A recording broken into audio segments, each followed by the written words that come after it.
Excel Techno School, Guruvayanakere, Venur. Admission open now. ಅಡುಗೆ ಎಣ್ಣೆಗೆ ತಟ್ಟಿದೆ ಇಸ್ರೇಲ್ ಇರಾನ್ ವಾರ್ ಎಫೆಕ್ಟ್. ಇಲ್ಲಿ ಆಗ್ತಿರುವಂಥ ಯುದ್ಧದ ಪರಿಣಾಮ ಅಡುಗೆ ಎಣ್ಣೆ ಮೇಲೂ ಕೂಡ ಅದರ ಎಫೆಕ್ಟ್ ಪರಿಣಾಮ ತಟ್ತಾ ಇದೆ. ಒಂದು ವಾರದ ಅಂತರದಲ್ಲಿ 1 ಲೀಟರ್ ಎಣ್ಣೆ ಬೆಲೆ ಏರಿಕೆಯಾಗಿದೆ.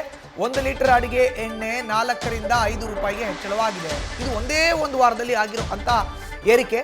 ಅಡುಗೆ ಎಣ್ಣೆ ಏನು ನಾವು ಬಳಕೆ ಮಾಡ್ತೀವಿ ಅದೊಂದು 4 ರಿಂದ 5 ರೂಪಾಯಿ ಏರಿಕೆಯಾಗಿದೆ. ಎಲ್ಲ ಬ್ರ್ಯಾಂಡ್ಗಳ ಮೇಲೂ ಕೂಡ 5 ರೂಪಾಯಿ ರೇಟ್ ಜಂಪ್ ಆಗಿದೆ, ಎಕ್ಸಸ್ ಆಗಿದೆ, ಹೆಚ್ಚಾಗಿದೆ. ಯುದ್ಧದ ತೀವ್ರತೆಗೆ ಕಡಿಮೆ ಆಗದಿದ್ದರೆ ಮತ್ತಷ್ಟು ಏರಿಕೆ ಆಗುವಂಥ ಸಾಧ್ಯತೆ ಇದೆ. ಬರುವಂಥ ವಾರದಲ್ಲಿ 10 ರಿಂದ 15 ರೂಪಾಯಿ ಎಣ್ಣೆ ದರ ಏರಿಕೆ ಆಗುವಂಥ ಸಾಧ್ಯತೆ ಇದೆ. ಇದು ಇವಾಗ ಗೊತ್ತಾಗ್ತಾ ಇರುವಂಥದ್ದು ಇಸ್ರೇಲ್ ಇರಾನ್ ನಡುವಿನ ಯುದ್ಧ. ಅದರ ಪರಿಣಾಮ ಪ್ರತಿ ಲೀಟರ್ ಎಣ್ಣೆಗೆ 4 ರಿಂದ 5 ರೂಪಾಯಿ ಏರಿಕೆ ಆಗಿದೆ.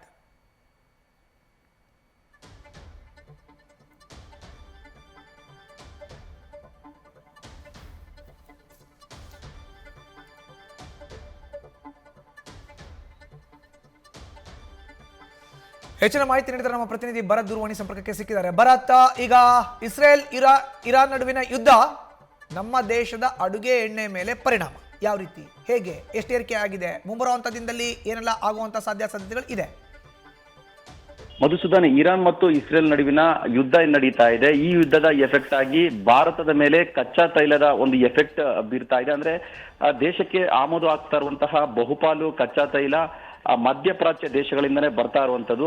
ಸೊ ಅಲ್ಲಿ ಆಮದು ಆಗ್ತಾ ಇರೋದ್ರಲ್ಲಿ ಈಗ ಅಭಾವ ಉಂಟಾಗಿದೆ. ಅದರ ಹಿನ್ನೆಲೆಯಲ್ಲಿ ನಗರದ ಒಳಗಡೆ ಅಂದ್ರೆ ವಿಶೇಷವಾಗಿ ಬೆಂಗಳೂರಿನ ಒಳಗಡೆ ಸಂಗ್ರಹವಾಗಿರುವಂತಹ ತೈಲದಲ್ಲಿ ಕೊರತೆ ಉಂಟಾಗಿದೆ. ಹೀಗಾಗಿ ಸಹಜವಾಗಿ ವರ್ತಕರು ಅಡಿಗೆ ಎಣ್ಣೆಯ ಬೆಲೆಯನ್ನ ಈಗ ಏರಿಕೆ ಮಾಡ್ಕೊಂಡಿದ್ದಾರೆ. ಅಂದ್ರೆ ಕಳೆದ ವಾರದಲ್ಲಿ ಇದ್ದಂತಹ ಬೆಲೆಗೂ ಈಗ ಇರುವಂತಹ ಬೆಲೆಗೂ 4 ರೂಪಾಯಿಯಿಂದ 5 ರೂಪಾಯಿ ವ್ಯತ್ಯಾಸ ಆಗ್ತಾ ಇದೆ. 1 ಲೀಟರ್ಗೆ 4 ರಿಂದ 5 ರೂಪಾಯಿನ ಹೆಚ್ಚಿಗೆ ಮಾಡಿ ಮಾರಾಟ ಮಾಡ್ತಾ ಇದ್ದಾರೆ. ಮತ್ತೊಂದು ಮಾಹಿತಿ ಏನಂತಂದ್ರೆ ಈಗಾಗಲೇ 30 ರಿಂದ 40 ದಿನಗಳ ಕಾಲ ಒಂದು ಶೇಖರಣೆ ಅಂದ್ರೆ ಸ್ಟಾಕ್ ಇಟ್ಕೊಂಡಿದ್ದಾರೆ. ಆದ್ರೂ ಕೂಡ ಎಲ್ಲೋ ಒಂದ್ ಕಡೆ ಯುದ್ಧ ಮುಂದುವರಿತಾ ಇರುವಂತಹ ಒಂದು ಭೀತಿ ಕಾಡ್ತಾ ಇರೋದ್ರಿಂದ ಸಹಜವಾಗಿ ಮುಂದಿನ ದಿನಗಳಲ್ಲಿ ಇನ್ನು ಹೆಚ್ಚಿನ ಪ್ರಮಾಣದಲ್ಲಿ ಅಭಾವ ಉಂಟಾಗ್ಬಿಡುತ್ತೆ ಅನ್ನೋ ಕಾರಣಕ್ಕಾಗಿ ಸ್ಟಾಕ್ ಇದ್ರೂ ಕೂಡ ವರ್ತಕರು ಒಂದಿಷ್ಟು ಹಣದ ಆಸೆಗೆ ಒಂದು ದುಡ್ಡು ಮಾಡ್ಕೊಳ್ಳೋಣ, ಈ ಟೈಮಲ್ಲಿ ಕಾಸು ಮಾಡ್ಕೊಳ್ಬಹುದು ಅನ್ನೋ ಒಂದು ಕಾರಣಕ್ಕೋಸ್ಕರ ದಿಢೀರ್ ಅಂತ ಈಗ ಬೆಲೆ ಏರಿಕೆ ಮಾಡ್ಕೊಂಡಿದ್ದಾರೆ. ಅಂದ್ರೆ ಪ್ರತಿ ಲೀಟರ್ ಅಲ್ಲೂ ಕೂಡ 4 ರಿಂದ 5 ರೂಪಾಯಿ ಜಾಸ್ತಿ ಆಗಿದೆ. ಒಂದ್ ಕಡೆ ಮಾರುಕಟ್ಟೆನಲ್ಲಿ ಈಗಾಗಲೇ 40 ರಿಂದ 50 ದಿನಗಳಾಗುವವರೆಗೂ ಸ್ಟಾಕ್ ಇದೆ. ಆದ್ರೂ ಕೂಡ ಈ ಯುದ್ಧದ ಪರಿಣಾಮ ಜೊತೆಗೆ ಇದನ್ನೇ ಒಂದು ರೀತಿಯಾಗಿ ದುರ್ಬಳಕೆ ಮಾಡ್ಕೊಂತಾರಂತಹ ವರ್ತಕರು ಕೂಡ ಇದನ್ನ ಹಣದ ಆಸೆಗೆ ದಿಢೀರ್ ಅಂತ ಏರಿಕೆ ಮಾಡಿ 4 ರಿಂದ 5 ರೂಪಾಯಿ ಜಾಸ್ತಿ ಮಾಡ್ಕೊಂಡಿದ್ದಾರೆ. ಸಹಜವಾಗಿ ಇದು ಜನಸಾಮಾನ್ಯರಿಗೆ ಹೊರೆ ಆಗ್ತಾ ಇದೆ. ಬಹುಶಃ ಯುದ್ಧ ಏನಾದ್ರೂ ಮತ್ತಷ್ಟು ದಿನಗಳ ಕಾಲ ಮುಂದುವರೆದ್ರೆ ಖಂಡಿತವಾಗಿ ಮುಂದಿನ ಒಂದು 10-15 ದಿನಗಳಲ್ಲಿ ಹೀಗೆ 4 ರೂಪಾಯಿಯಿಂದ 5 ರೂಪಾಯಿ ಜಾಸ್ತಿ ಆಗಿದೆ. ಅದರ ಬೆಲೆ ಡಬಲ್ ಆಗ್ಬಹುದು. ಅಂದ್ರೆ 10 ರೂಪಾಯಿ ಗಡಿ ದಾಟಬಹುದು. 1 ಲೀಟರ್ಗೆ 10 ರೂಪಾಯಿ ಏರಿಕೆ ಮಾಡುವಂತ ಸಾಧ್ಯತೆ ಕೂಡ ಇರುತ್ತೆ. ಸದ್ಯ ಏನು ಮಾರ್ಕೆಟ್ ನಲ್ಲಿ ಸ್ಟಾಕ್ ಇದ್ರೂ ಕೂಡ ಈ ರೀತಿಯಾದ ಒಂದು ಎಫೆಕ್ಟ್ ಈಗ ಜನರ ಮೇಲೆ ತಡ್ತಾ ಇರುವಂತದ್ದು. ಮಧುಸೂದನ್, ಧನ್ಯವಾದ ಭರತ್ ನಿಮ್ಮ ಮಾಹಿತಿಗೆ.